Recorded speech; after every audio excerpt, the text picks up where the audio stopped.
우리 인간들은 모두가 인생을 살아가는데 자기만의 기준이 있습니다.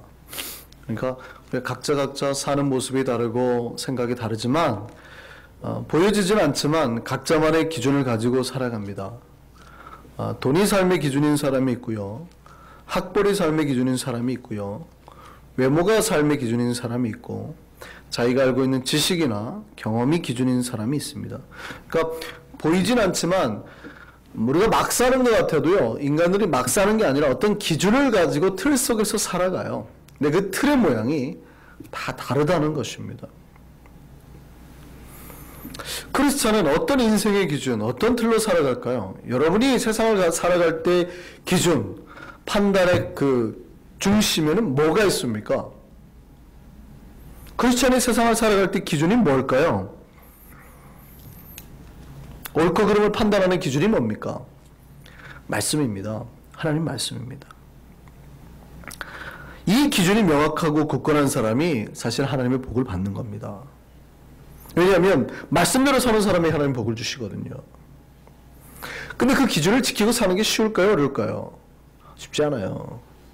어렵습니다. 많은 사람들이 이 기준의 푯대가 흔들리거나 또 자주 흔들려서 기준이 넘어져 버리는 사람이 있습니다. 그러면 사실 우리가 복을 누리고 살지 못하는 것이죠. 제가 이렇게 목회를 하다 보면은요, 우리 교회만 뿐만이 아니라 제가 지금까지 쭉 이렇게 사회길을 걸어오면서 보다 보면 그 말씀의 기준이 명확한 사람도 있지만 교회 안에 말씀의 기준이 명확한 사람보다는 좀 흐릿한 사람, 아니면 기준이 밑에가 흔들려가지고 이렇게 왔다 갔다 하는 사람이 더 많은 것 같아요. 이게 오랜 세월 동안에 하나님의 말씀을 꽉 붙들어야 되는데 그렇지 못하고 세상에 한번 이렇게 또 하나님 한번 이렇게 하니까 자꾸 왔다 갔다 하니까 흔들려 버리는 거예요, 집안이. 자기 생각을 하나님 뜻이라 믿는 사람들, 자기 의가 드러나기 위해서 일하는 사람들. 근데 지금 일하는 목적이 내 의가 드러나는 거예요. 말은 그렇게 안 하는데 실질적으로는 내 의가 드러나는 게 좋아서 그러는 거예요. 근데 하나님의 이름이 높아졌다고 착각하는 사람들, 그리고 성도들을 또 그렇게 나도 속이고 성도들도 속이는 사람들, 이런 분들도 있습니다. 이분들의 인생의 목표가 뭘까요? 사역의 목표가 하나님께 영광이 아니라 나에게 영광인 사람들입니다. 하나님을 위해서라면 내가 죽을 수도 있어야 되는데 하나님은 높여졌는데 그러다가 내가 죽으면 억울해서 죽지도 못하는 사람들 있다고요, 교회 안에. 기준이 어디에 있어요? 하나님에게 있는 게 아니라 자신들의 기준의 중심에 서 있는 사람들입니다. 그런데 크리스찬은 오직 하나님께만 영광인 삶과 말씀대로의 삶, 그 기준에서 행동하는 사람임을 기억하시기 바랍니다. 여러분은 무엇이 삶의 기준이십니까? 하나님 말씀 맞습니까? 그렇다면 매일 말씀이라는 거울에 비춰서 여러분의 현재 모습을 끊임없이 점검하셔야 되는 거예요. 여러분이 한번 예수 믿으면 그게 하나님의 100%의 기준인 것 같으세요? 아니요. 마치 세상 조리가 흘러오잖아요. 세상 판단이. 그러면 내가 어느새 모르게 이만큼 떠내가 있어요. 내가 알아요, 몰라요? 몰라요. 여러분 혹시 바닷가 갖고 해수욕 해보셨나요? 파도 타고 한참 놀다 보면 항상 그 자리에 있던가요? 아니죠. 어느샌가 파도에 밀려서 이만큼 내려가 있어요. 그러니까 부모님은 여기에 있는데 나는 어디가 있어요? 저쪽 가 있어요. 제가 어렸을 때 부산에 살았는데 해운대 가잖아요. 저희 파라솔이요, 비치에 정말 수천 개입니다. 똑같은 파라솔이. 그럼 제가 초등학교 때란 말이죠. 초등학교 때 3, 4학년, 5, 6, 이때인데 그 똑같은 파라솔 안에 부모님 찾을 수 있을까요, 없을까요? 못 찾아요. 왜 못 찾는 줄 아세요? 분명히 나는 우리 부모님 앞에서 논다고 놀았는데 파도가 어느샌가 나를 밀어가지고 어디로 가요? 한참 밑으로 쓸려 내려가 있는 거예요. 놀다 보면 어느샌가. 그래서 저희 아버님, 어머님은 항상 놀 때 기준을 흔들리지 않은 걸 세워줍니다. 뭐냐면 이렇게 바디가 들 있잖아요. 이렇게 안전요원들. 그분들이 위에서 이렇게 딱 앉아갖고 보잖아요. 그런 거. 아니면 뒤에 있는 건물, 흔들리지 아니하는 걸 기준으로 세워줘요. 여기 앞에요. 아무리 놀다가도 저기가 아니고 일로 와야 돼. 그렇게 알려주세요. 그렇다면 여러분은 어느샌가 우리가 인생을 살다 보면 인생의 조류 속에서 우리가 떠내려갈 수밖에 없어요. 그걸 인정하지 않으면 못 찾아오는 거예요. 인정하지 않으면. 그러니까 여러분이 놀다가도, 쉽게 말하면 인생 살다가도 항상 어떻게 해야 돼요? 내가 지금 어디만큼 떠내려왔는지 빨리 기준을 보고 표대를 보고 거기를 돌아오고 또 놀고 돌아오고 또 놀고 그래야 되는 거예요. 인생을 살 때 하나님 말씀의 기준으로 여기 돌아와서 또 놀고 돌아와서 또 살고 이렇게 해야 된다고요. 그럼 여러분 말씀이라는 거울 앞에 끝없이 저와 여러분은 날마다 내 모습을 비춰서 내 모습이 지금 하나님의 바른 모습인지 아닌지 비춰야 된다고요. 근데 많은 성도들이 그렇게 살까요? 아니면 나는 진짜 잘 살아 하고 그냥 막 살까요? 목사들이 항상 안타까워하는 게 그거예요. 성도들이 내가 항상 떠내려갈 수 있다는 걸 인정을 하고 하나님 말씀에 비춰서 나를 변화시켜야 되는데 나는 잘 살아 하고 산다는데. 그래서 한신교회 그 이중표 목사님 그랬어요. 울면서 기도했잖아요. 하나님 왜 백성들이 안 변합니까? 하나님 이 백성들이 왜 안 변합니까? 특별히 40세 이상 백성들. 난 사람이 40이 넘으니까 안 변합니다. 하나님. 울면서 저 인간들을 어떻게 해야 될까요? 이중표 목사님 기도하셨잖아요. 이중표 목사님 누군지 아세요? 아시죠? 한신교회 이중표 목사님 유명하시죠? 돌아가셨어요. 그렇게 기도하셨어요. 근데 하나님 응답하셨다잖아요. 진짜로. 중표야. 예. 너는 왜 나도 못하는 일을 하려고 하느냐? 안 변한다는 거예요. 그래서 포기했대요. 그런데요, 저는 경험했어요. 제가 목회하면서 경험했어요. 말씀은 세대와 나이, 그 어떤 걸 넘어서 다 변화시키는 능력이 있구나. 단지요, 나이가 들면 나이 든 만큼 받아들이는 양은 적어요. 이게 힘들긴 해요. 젊은 애들은 이게 습자재가 얇아가지고 확 투과가 되는데, 나이가 들면 나이가 든 만큼 이게 노폐물이나 생각, 내 경험들이 많이 쌓여요. 오래 걸려가지고 떨어지는 양이 적어서 그렇지 변화가 안 되는 게 아니에요. 그러니까 젊은 애들은, 제가 예전에는 청년들은 1시간 제가 말씀하잖아요. 다 울어요. 막 팍팍. 이것들 다 교만한 것들! 울고 막 이랬거든요. 어른들은 안 그래요. 한 40세 넘어가면요. 3시간을 해야 조금 이제 눈물 나올 똥 말 똥. 우리는 5시간. 안 변하지는 않더라고요. 뭐예요? 그 변하는 기준이? 말씀이에요. 말씀. 말씀을 기준으로 하나님 앞에서 끊임없이 나를 쳐서 하나님의 기준으로 돌아가는 사람. 그 변화시키는 사람. 그게 크리스천입니다. 그래서 우리 하나님 말씀대로 바로 서는 방법이 뭐예요? 말씀에 귀를 기울여야 돼요. 우리의 생각, 하나님의 생각, 뭐가 더 클까요? 하나님 생각이 더 커야죠. 근데 우리는 이런, 내 혹시 갈등 상황이 와요. 하나님 생각과 내 생각을 부딪힐 때 오래 고민합니다. 하나님 뜻대로 해야 될까요? 내 생각대로 할까요? 그럼 어떻게 결정해요? 내 생각대로 결정하죠. 덜컥. 오래 고민합니다. 하나님 뜻대로 해야 됩니까? 내 뜻대로 해야 됩니까? 기도도 오래 하고 막. 그리고 하나님 뜻대로 안 하고 내 뜻대로 탁 결정해요. 기도는 오래 했다는 거죠. 그죠? 기도는 오래 했어요. 그러니까 이게 하나님 생각일 거라고 생각해요. 그리고 탁 내 뜻대로 해버려요. 아닙니다. 신자는 항상 어디에 더 민감해야 돼요? 주님의 뜻에. 주님의 뜻이 내 뜻보다 항상 옳다는 걸 기억하셔야 됩니다. 이게 비록 지금의 내 현실과 상황에 맞지 않더라도 항상 내 뜻보다 누구 뜻이 옳아요? 하나님 뜻이 옳아요. 지금 내 현실의 상황에 맞지 않더라도. 그거를 믿는 사람들이 신자들입니다. 그러니까 어디가 더 맞다는 거예요? 기준이 하나님, 말씀. 이게 기준이에요. 세상은 아니에요. 현실 봐라. 네가 봐라. 힘들지. 계속 세상은 그걸 땡겨요. 사탄은. 두 번째요. 그럼 우리 하나님 말씀에 귀를 기울이고 듣고 싶죠. 그걸 누가 모릅니까? 근데 잘 안 된단 말이에요. 우리 하나님 말씀대로 살고 싶죠. 근데 잘 돼요, 안 돼요? 안 돼요. 이게 잘 안 된단 말이에요. 그걸 주님도 알아요, 몰라요? 아세요. 그래서 주님은 항상 당신의 종들을, 선지자들을 이스라엘 백성 주변에 두셨어요. 항상. 그래서 그들을 통해서 깨닫게 하시는 거예요. 이스라엘 왕궁 왕 옆에도 언제나 선지자가 있었습니다. 그래서 하나님의 말씀을 전해서 갈 길을 조언해 주셨어요. 인간들은요, 다른 사람의 길은 참 잘 봅니다. 근데 누구의 길은 못 봐요? 내 길만 그렇게 못 봐요.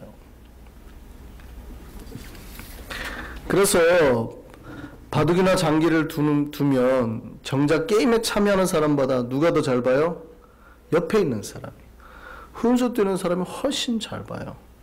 게임에 들어있는 사람은 승부의 눈이 어두워지니까 내 이기고 싶다는 것 때문에 자기 말이 죽는지도 몰라요. 저거를 잡아먹으려는 욕망이 차 있으니까.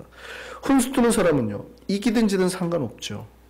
뭐가 옳고 그른지를 판단해내는 거예요. 그거 가면 요거 죽어. 이렇게 되는 거죠. 옆에서 훈수하고 조언하는 사람이 훨씬 정확하게 잘 보는 겁니다. 최근에 그 UFC라는 미국 격투기 대회가 있는데요. 한국에 유명한 격투기 선수가 있습니다. 요즘에는 참 잘 나갑니다. 승승장구하는데.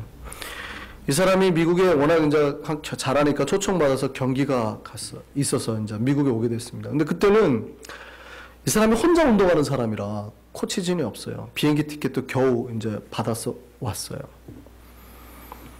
근데 보세요. 사실 시합에서는 그 링 안에서는 누구 왔어요? 상대하고 나 둘이만 싸우는 거잖아요. 근데 코치진이 그렇게 중요할 것 같지 않잖아요. 어차피 안에 싸우는데 코치는 밖에 있는데. 근데 그날 그 사람이 경기에 졌어요. 진 이유가 뭐냐? 나중에 말하는데 나에겐 코치가 없었다. 내가 진 이유는 코치가 없어서라. 선수가 시합에 들어가면은요, 자기가 경기 운영하는 거, 자기 자세, 자기 움직임, 자기만 못 봐요. 누가 봐요? 그걸 옆에 코치가 보고 말해줘야 되는 거예요. 너 지금 너무 붙어. 뒤로 빠져.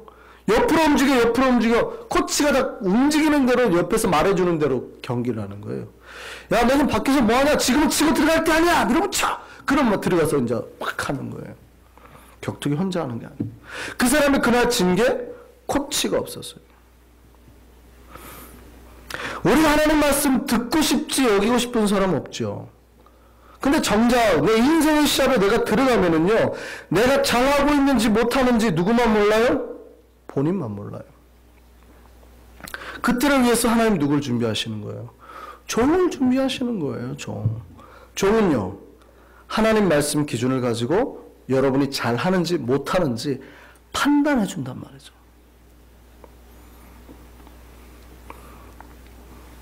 다윗이 밧세바를 보고 유혹에 빠져서 간음하게 됩니다. 그리고 우리아 장군을 암몬과의 전쟁 때 제일 앞에 보내가지고 닭이 부하가 싹 빼가지고 고립되게 갖고 싹 죽여버려요. 그리고 그는 다윗은 당당히 밧세바를 아내로 맞이합니다. 오늘 큐티 하셨죠? 내용 잘 아시겠죠? 근데 다윗이 그렇게 했고 우리아를 죽였다는 거를 인간들이 알아요, 몰라요? 모르죠. 다윗만 아는 겁니다.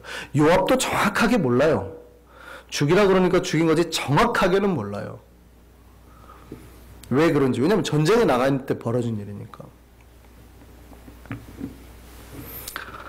아무도 모를 것 같죠. 다윗도 자기 앞길을 잘 몰라요. 잘하는지 잘못한 건지. 근데 이때 나단 선지자가 와서 다윗에게 이런 얘기를 합니다. 왕이시여, 한 가난한 자가 있는데 그 사람 아무것도 없는데 오직 자기 자신이 사서 키운 암양 새끼 하나 있습니다. 그런데 이 암양 새끼를 얼마나 예쁘게 키웠는지 마치 자기 딸처럼 먹여 키웠습니다. 근데 그 옆에 한 부자가 있었는데요, 지나가는 나그네가 오자 그 가난한 자의 암양 새끼를 빼앗아서 나그네를 대접했습니다 라고 이야기를 합니다. 그러니까 이때 다윗이 뭐라고 그래요? 심히 넣어서 이렇게 말합니다. 나단에게 말하는데 이렇게 말해요. 여호와의 살아계심을 두고 맹세하노니 이 일을 행한 그 사람은 마땅히 죽을 자라. 그가 불쌍히 여기지 아니하고 이런 일을 행하였으니 그 양새끼를 4배나 갚아주어야 하리라 한지라. 다윗은 지금 이 이야기가 뭐예요? 자기 나라 자기가 다스리는 백성 안에 일어난 이야기인 줄 알아요. 그죠? 그러니까 어떻게 합니까? 정확하게 이 일을 판단합니다. 왕으로서 아주 정확하게 판단해요. 누가 잘못했다고요? 부자가 잘못했다는 거 알아요. 그것도 아주 심각한 죄래요. 죽을 죄래요. 그리고요, 양새끼를 4배나 갚아줘야 된대요. 왜 양새끼를 4배나 갚아줘야 된다고 했을까요? 왜요? 아세요? 삭개오가 예수님 만나고 그랬죠. 내가 누구에게 돈을 빼앗은 적이 있으면 4배나 갚겠습니다. 그랬잖아요. 왜 4배나 갚아요? 모르겠어. 다윗이 갑자기 여기서 4배나 그 양반이 양을 4배나 갚아야 될 거다. 4배로 4마리로 갚아야 될 거다. 그랬단 말이에요. 무슨 말일까요? 이게 그냥 하는 말이 아니라 삭개오가 예수를 만나고 말씀으로 돌아갔다는 뜻이에요. 출애굽기 22장 1절에 이렇게 되어 있습니다. 사람이 소나 양을 도둑질하여 잡거나 팔면 그는 소 1마리에 소 5마리, 양 1마리에는 4마리로 갚을지니라. 무슨 말인지 아시겠어요? 그러니까 양을 1마리를 뺏었으니 몇 마리를 갚아야 된다고요?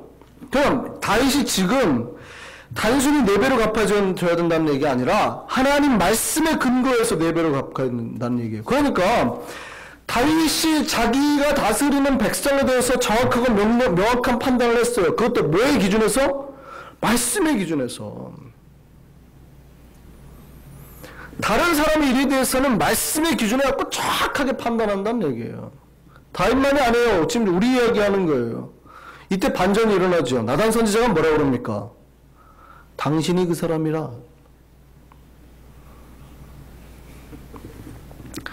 자기 이야기하고 있는 게 자기 이야기하는 줄 몰라요. 하나님의 종이 선지자가 이야기를 하는데 다른 사람 이야기하는 줄 알고 판단 잘 한단 말이죠. 이렇게 자기 이야기하는 줄 모르고. 하나님이 지금 누구 들으라고 얘기하는데 다윗한테 다윗 들으라고 얘기하는 거죠.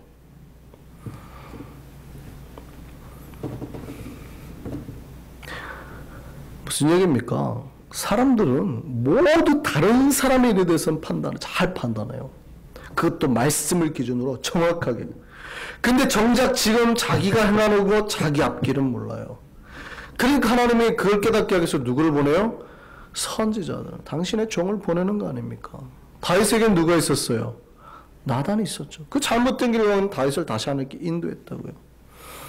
다윗이 죽지 않고 왕권을 유지했을 때 그건 누구 때문일까요? 나단 때문이었어요. 만약에 나단이 그때 그 얘기 안 했으면요, 다윗은 폭삭 망해버렸습니다. 그러니까 우리도 우리의 생각과 판단보다는 누구의 말을? 우리를 위해 보내준 하나님의 종의 말에 더 귀를 기울여야 돼요. 우리 교회는 누구를 종으로 보냈을까요? 저요, 저. 제가 김나단이에요. 그럼 어떻게 해야 될까요? 우리의 판단보다는 종을 통해서 주시는 하나님의 말씀. 다윗은 참 복이에요. 다윗은 복이 있어요. 들으니까 행해요. 우리가 하나님의 말씀대로 살려면요, 그냥 들어서는 되는 게 아니고 그 순종과 그 말씀에 대한 순종과 의지가 필요합니다. 다윗이 아무리 나단 선지자의 말을 들었다 하더라도 그것이 하나님의 말씀인 줄 몰랐거나 아니면 말씀에 순종하지 않았다면요, 소용없었겠죠. 다윗의 위대함은 거기에가 있어요. 다윗은 말씀 들으면 순종하려고 했다고요. 여러분이 하나님 복의 사람 되려고 되시려면 하나님의 말씀이 들릴 때 뭐 하셔야 돼요? 순종해야 돼요. 죄를 안 짓는 사람은 없어요. 실수하고 인간은 누구나가 자기 앞길을 모른다니까요. 내가 지금 어떻게 사는지 뭐 하는지 몰라요. 인간은 누구나가. 그러려고 하나님 누구를 보내요? 종들을 보내잖아요. 그럼 어떻게 해요? 들어야죠. 다윗은 자기가 왕임에도 불구하고 나단 선지자가 하는 말에 바로 순종하고 회개했다고. 말씀대로 살 거를 결단하고 돌아왔다고요. 그 왕이 울면서 회개하고. 그러니까 하나님이 그래도 비록 다윗의 집안을 계속 심판합니다. 그죠? 그게 그냥 끝나지는 않아요. 다윗의 집안에 계속 칼부림이 날 거라 그러죠. 그 압살롬이 자기를 반역한 이유가 뭐예요? 이 사건 때문에 그래요. 바세바의 큰 아이가 죽은 것도 그 사건 때문에 그래요.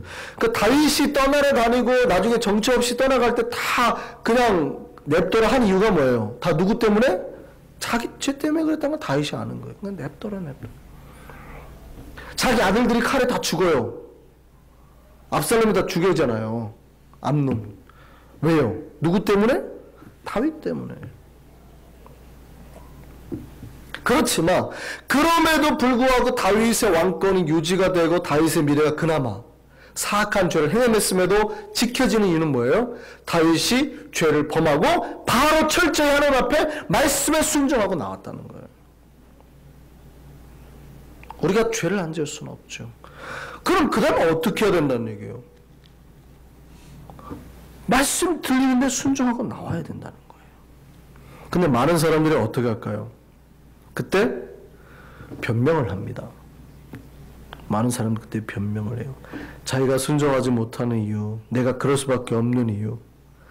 다윗에게도 그럴 수밖에 없는 이유는 있었습니다.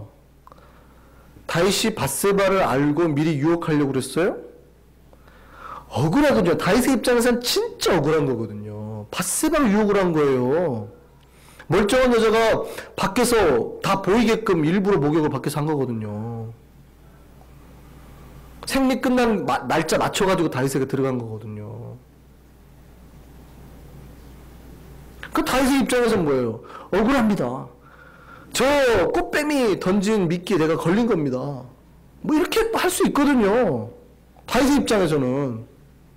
다윗이 그런 변명해요, 안 해요? 안 해요. 무조건 잘못했다고.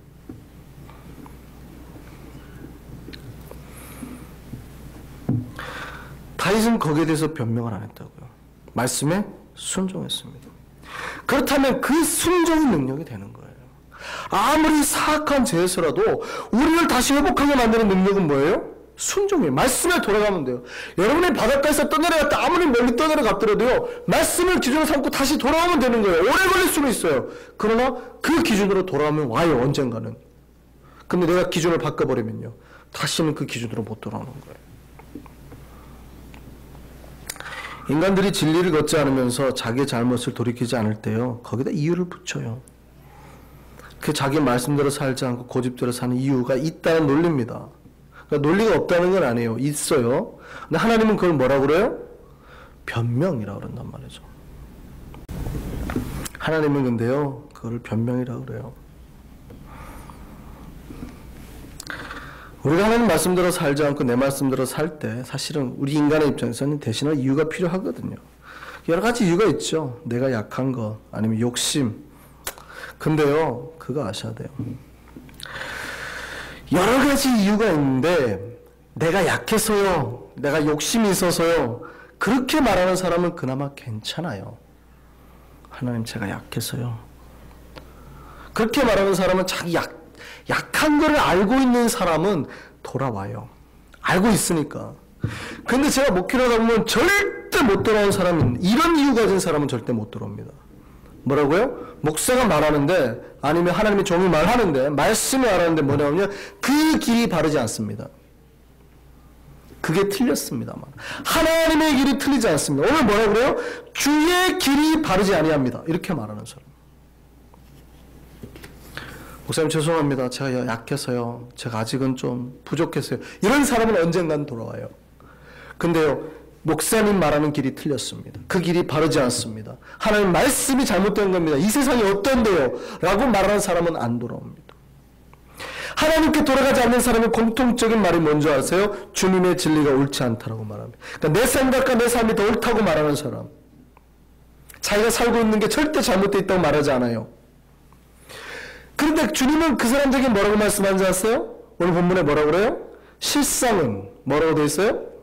그들의 길이 바르지 아니하니라. 오늘 에스겔서 말씀 보시죠. 17절이에요. 사람들이 뭐라고요? 주의 길이 바르지 않습니다. 이렇게 말한다고요. 그게 진짜 몰라서 하는 말이에요. 우리가 사는 게 얼마나 힘든데요. 그렇게 살았고 되겠습니까? 어떻게 거짓말 안 하고 살고, 어떻게 뇌물 안 받고 살고. 주님 말씀한 길이 틀렸다는 거예요. 주의 길이지 바르지 아니하다. 그런데 하나님은 뭐라 그래요? 실상은 누가요?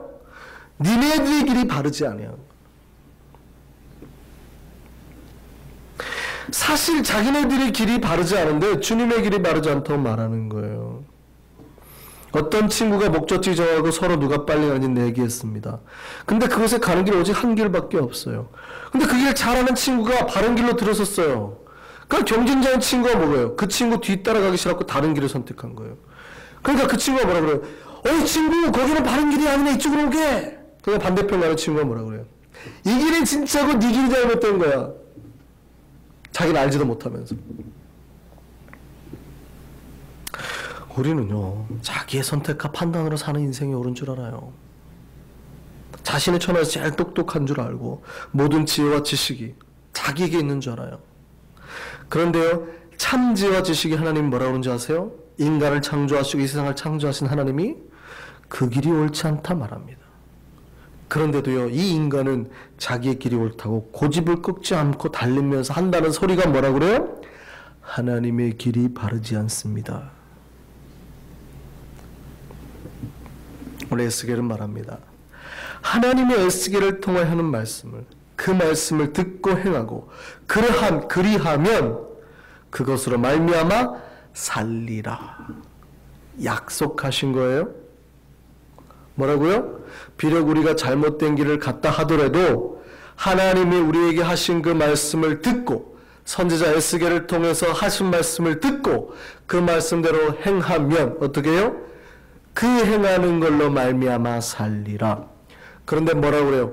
변명을 하거나 오히려 주의 길이 바르지 않습니다라고 순종하지 않는 자는 어떻게 한대요? 각기 자기가 행한 대로 그 심판을 받게 된다. 물어보시죠. 우리 스스로에게. 우리는 변명하는 자들일까요? 순종하는 자들일까요? 하나님 말씀에 순종하는 게 어려워요. 자기 목숨 바쳐야 될 일이 대다수거든요. 그런데 하나님은 그런 사람들에게 복 주시는 겁니다. 하나님이 다윗에게 복 주신 이유가 뭐예요? 자기 목숨이 위태로운데도 사울 안 죽인 거예요.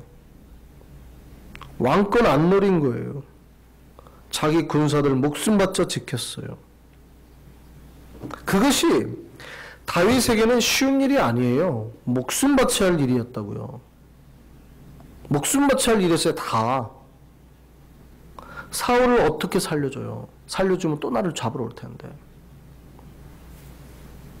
목숨 바쳐야 할 일이었다니까요.